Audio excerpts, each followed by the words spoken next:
August 16th, 2006, a San Francisco apartment.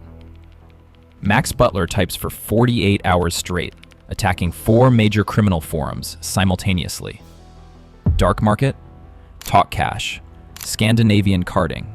He steals their databases, copies every user account, then wipes them from existence.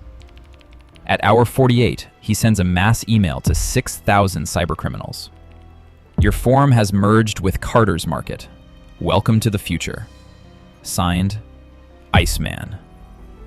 The internet's first hostile takeover. Complete. But Max just made a fatal mistake. One of those 4 sites, Dark Market, run by FBI agent Keith Malarski. Undercover for 2 years. Max just hacked the FBI. Here's the twist. 9 years earlier, this same man was the FBI's secret weapon. He saved 48,000 government servers from Cyber Pearl Harbor. The Pentagon called him a hero. How does an FBI informant become the kingpin of cybercrime? Why does the hacker who protected the internet decide to rob it? And what happens when the Bureau's greatest asset becomes their worst nightmare? Meridian, Idaho, 1986. Max Butler discovers a Commodore 64 in the library. Age 14. Parents just divorced. While other kids chase rodeo trophies, Max types basic commands until closing time. Within months, he cracks the school district's password system, changes random students' grades from C to A, creates chaos. When caught, he claims he was testing security. 3-day suspension. Max uses it to learn assembly language. By 16, he runs multiple identities on underground bulletin boards, trading zero-day exploits, selling phone codes that bypass AT&T billing. His breakthrough comes from dumpster diving behind the telephone company, a manual explaining switching systems. He routes his dial-up through 7 states to hide his location. October 1989. Max steals chemicals from the school lab for flash powder. Security cameras catch him. 18 months probation. That night, he reads about Kevin Mitnick's arrest, memorizes the techniques that caught him. 1994. Max moves to San Francisco, gets fired from his first tech job for running a pirated software server on company bandwidth, rents a Berkeley room for $400 monthly, survives on ramen and stolen Wi-Fi. He builds Arachnids, a database tracking 3,200 hacking attack patterns. Security professionals bookmark it. The FBI notices. January 1996.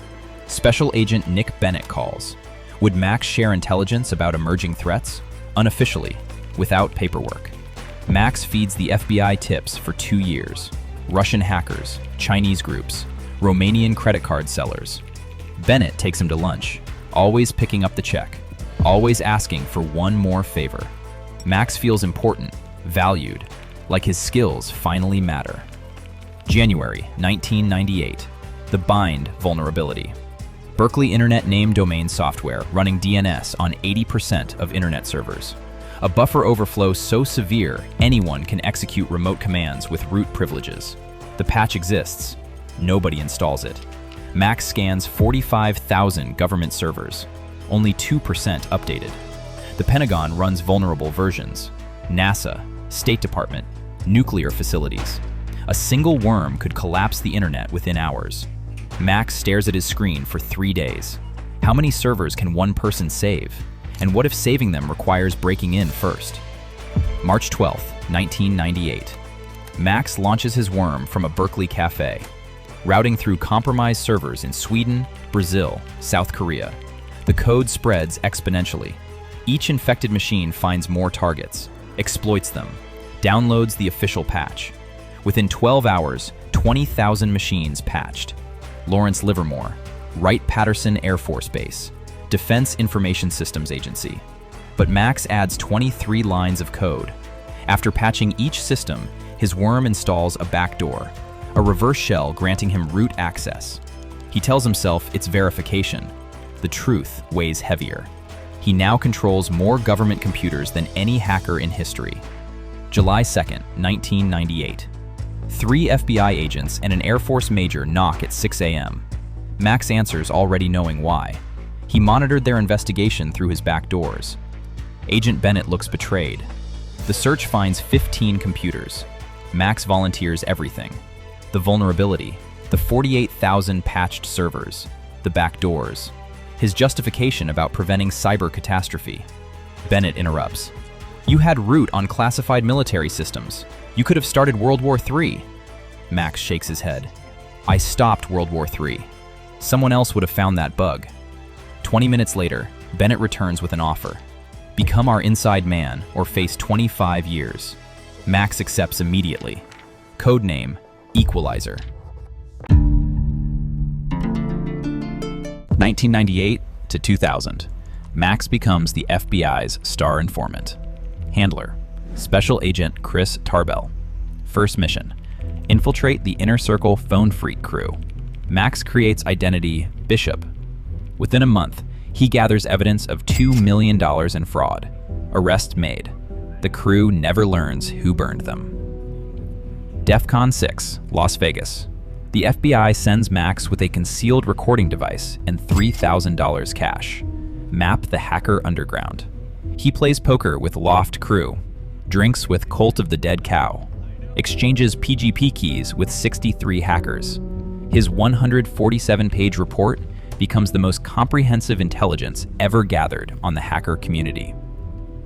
September 1998. The Tim Spencer assignment changes everything. Spencer runs a legitimate security consulting firm in San Francisco. They want Max to wear a wire, record private conversations. Max knows Spencer. They've shared beers. Spencer has a wife, 2 kids, a mortgage. This isn't catching criminals. It's destroying innocence.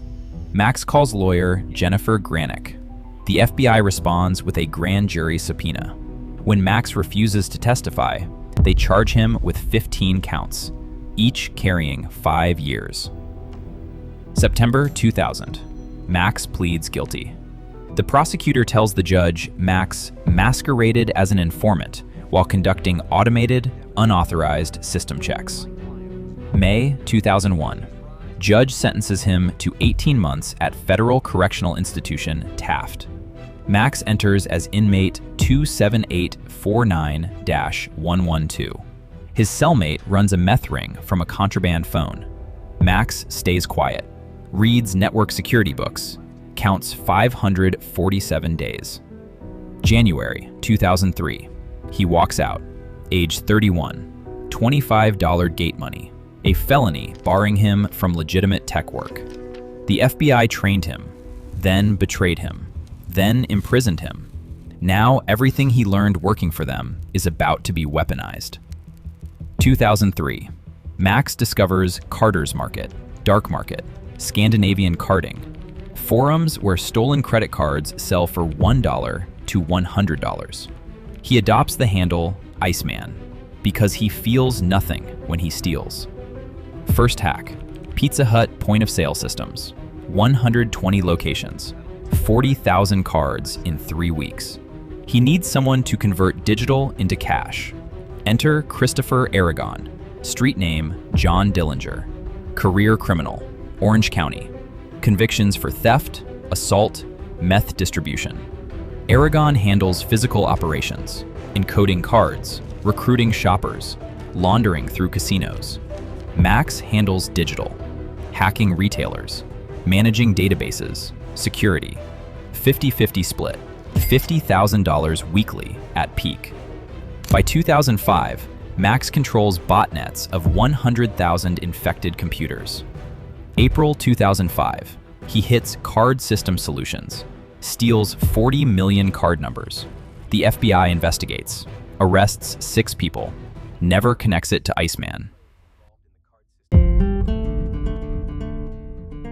The underground forums frustrate Max. Rival admins ban him. Vendors sell dead cards. Rippers waste stolen identities. 4 major forums compete for 6,000 users, fragmenting the market. If someone consolidated everything, they'd own $1 billion shadow economy. Max decides to become that someone. June 2005. He launches CardersMarket with Aragon, attracts 1,500 users. But it's not enough. The market remains fragmented. Max studies each competitor for months. Dark Market uses unpatched SQL injection. TalkCash stores passwords in plain text. Scandinavian Carding's admin uses password 123. The Vouched runs default credentials. He writes custom exploitation scripts, tests on virtual machines, refines until execution takes under 30 seconds per site. August 15th, 2006. Max sits in his Tenderloin apartment, 95 degrees from server heat, 16 machines running, 4 monitors glowing, 3 months of planning. Tonight, execution. 4:47 p.m. Attack sequence initiated. Dark Market falls first. SQL injection. Downloads 2,847 user records. Drop table commands delete everything. TalkCash collapses 5:13 p.m. Scandinavian Carding 5:41 p.m. The Vouched fights back. Admin notices, tries locking Max out. Too late. By 6:30 p.m., 4 forums destroyed. Max sends mass email to 6,000 addresses. Your forum has merged with CardersMarket. Usernames unchanged. Welcome to the future. Signed, Iceman, CEO. The underground erupts. Administrators scream about theft, violations of hacker ethics. Max responds with a 3,000-word manifesto, calls old admins incompetent custodians, promises professional standards.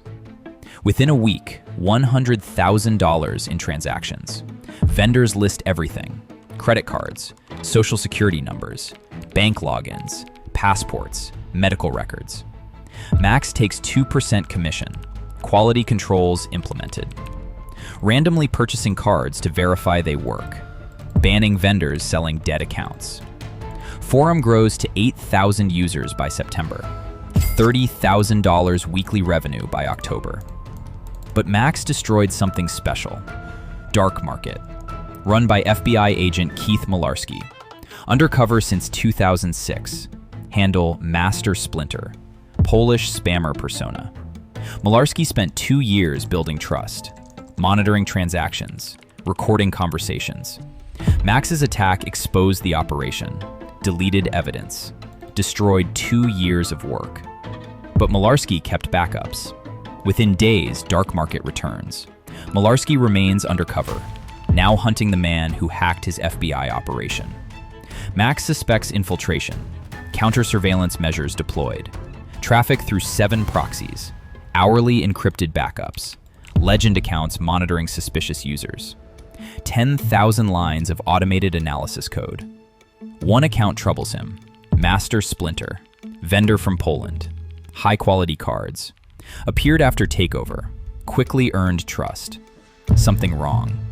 Max backdoors Master Splinter, monitors every keystroke. Discovery freezes his blood. Master Splinter logs IPs, saves unencrypted messages, forwards intelligence to external server. Max traces it. National Cyber Forensics Training Alliance, Pittsburgh, FBI headquarters. Max posts warnings. Master Splinter is a Fed. Provides evidence, IP traces, suspicious patterns. Nobody believes him. The underground is paranoid chaos. Everyone accuses everyone. Max's warnings sound like rivalry. Most assume he's lying. Malarski covers evidence, changes records.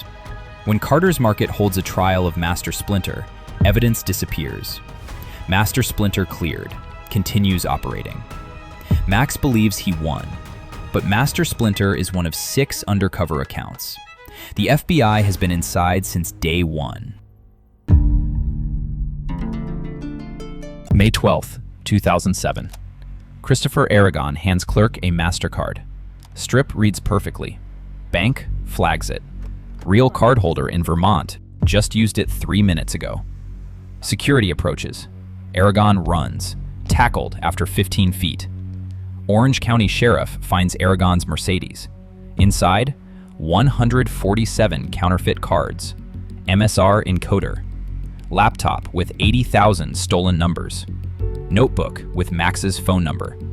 Apartment raid that afternoon. $60,000 cash. 3 pounds meth. 9 handguns. Printed emails from Iceman. 7 associates arrested within 48 hours. Aragon's wife flips first. Selling stolen goods on eBay. Faces 10 years. Has 2 kids. Gives up everything. Max's safe houses. Girlfriend's name. Coffee routines. Secret Service Electronic Crimes Task Force takes over. Been hunting Iceman 2 years. Now they have a face. Location. Mistake. Max learns from news article. Destroys phones. Wipes drives with DBAN. Packs servers. But where to run? Bank accounts frozen. Fake identities won't survive. Every contact compromised. Rents Oakwood Complex apartment. Last clean identity, Michael Anderson. 3 months up front. Cash from Aragon. Secret Service gets Title III warrant for CardersMarket surveillance. Can't find server, bulletproof Russian hosting. But watch traffic. Every connection leaves fingerprints. IP addresses, browser configs, typing patterns. Max connects through neighboring Wi-Fi. But one weakness. Always logs 2 to 4 p.m. Pacific. Always same 10-block radius, downtown San Francisco. Special Agent Michael Schuler leads surveillance. Signal triangulation narrows search. Wi-Fi networks Max compromises. Oakwood Complex appears July 15th. Agents position in surrounding buildings. High-powered antennas. Waiting for Iceman. July 29th, 2:17 p.m. Signature detected.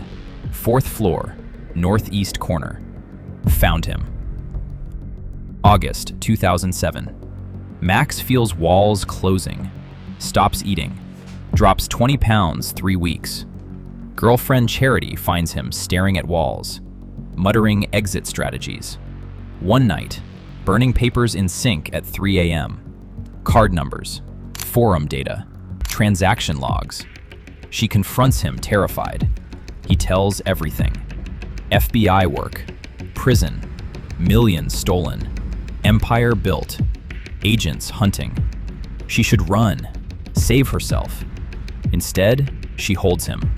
Both know what's coming. September 5th, 2007. Max wakes noon, makes coffee, logs CardersMarket. $47,000 overnight sales. Typing vendor dispute response. Hears footsteps. Too many. Too heavy. Too fast. Door explodes.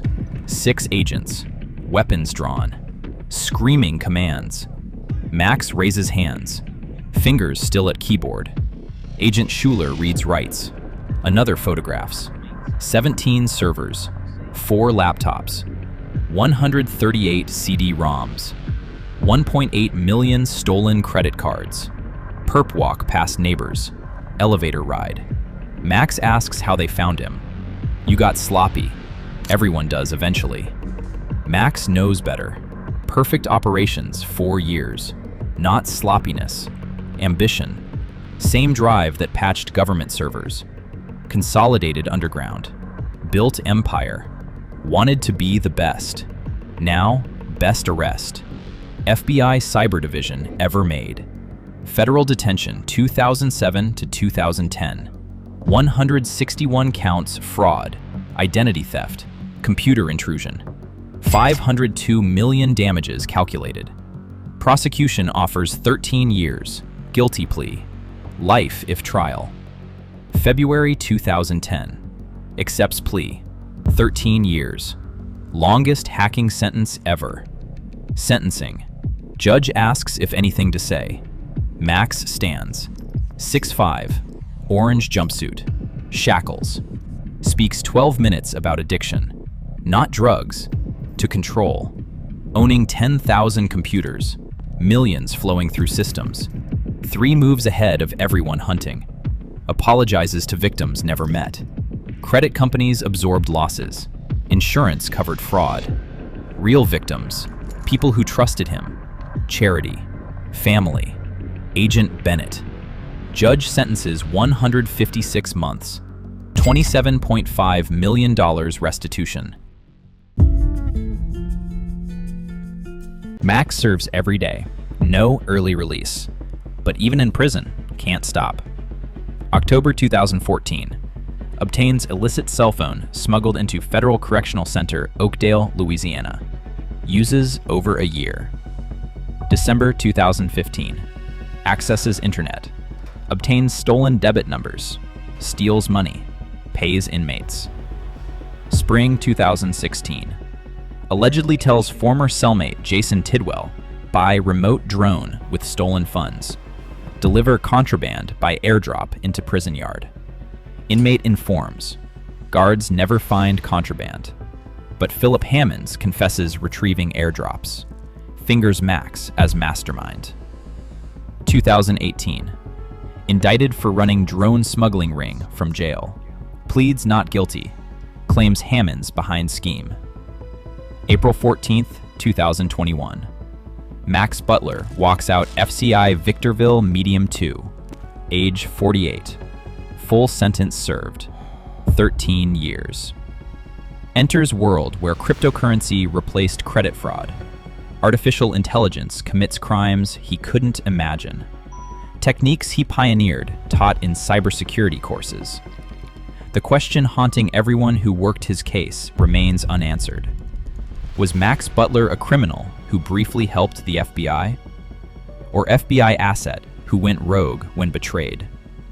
He saved 48,000 government servers from cyber Pearl Harbor. Pentagon called him hero. FBI recruited him, trained him, taught their techniques, then charged him with crimes committed while working for them.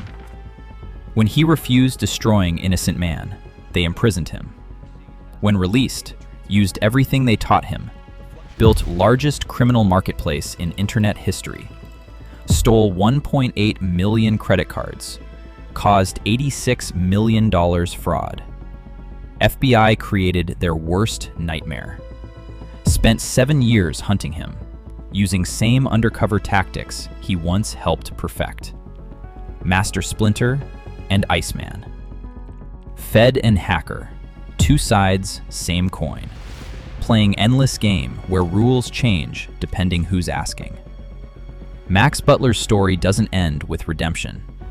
Ends with question about who owns skills we develop, who controls knowledge we gain. What happens when people who train you become people hunting you? The line between white hat and black hat isn't a line. It's a revolving door. Max Butler walked through so many times, nobody remembers which side he started on. The FBI's greatest weapon became their deadliest enemy. And the hacker who saved the internet learned to rob it. All because one agency couldn't decide if he was an asset worth protecting or a criminal worth destroying. They chose destruction. He chose revenge.